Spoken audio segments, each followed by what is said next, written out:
Nung una kasi hindi ako naniniwala sa mangkukulam pero confirm na po, nakulam ang Boston Celtics. Aray! Unang pagkatalo ng Boston Celtics in the hands of the Timberwolves. Pero okay lang yan, Tatum and Brown. Huwag kayong malungkot.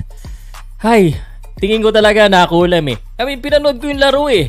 Alam mo kung sino talaga problema? Sabihin ko sa iyo kung sinong problema talaga ng Boston Celtics ha. Pero ito talaga yung katotohanan dyan. Sasabihin ko sa inyo, tagpatalo talaga yung Boston Celtics.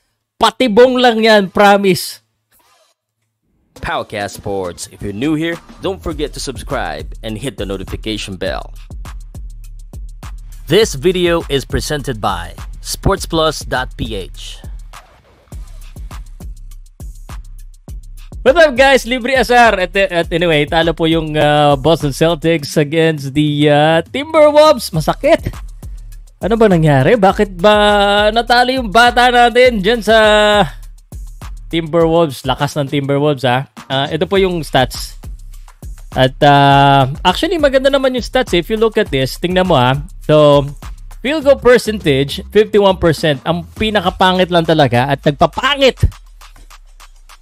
Dami ko tuloy ang dami tuloy yung mga asar sa akin. Libre asar po. Sige po, libre asar ha.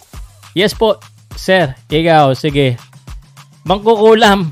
Naghahanap ako ng dito ng albularyo or ermitanyo si Mangkanor. Teka, ano ba si, hindi yata, mali yata yung tinatawag ko ha. Hindi yata ermitanyo yung Mangkanor na yan eh. Anyway, seriously, it's not a very good game for the Boston Celtics because of one guy. But, well, sabi nga nila, kinuha natin ito sa depensa, tira ng tira eh. Bakit pa tira ng tira to si Jrue Holiday? Gapangit eh. Anyway, look at this. 3 points, lahat pangit eh. No? Pati yung pera na lang ako.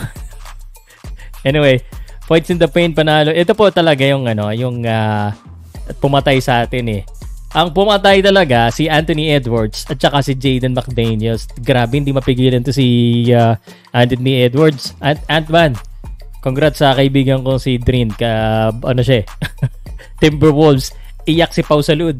Jaden McDaniels, 20 points. Rudy Gobert. Karl Anthony Towns, hindi pa masyado maganda yung laro niya. Pero nagpilit din siya ng konti.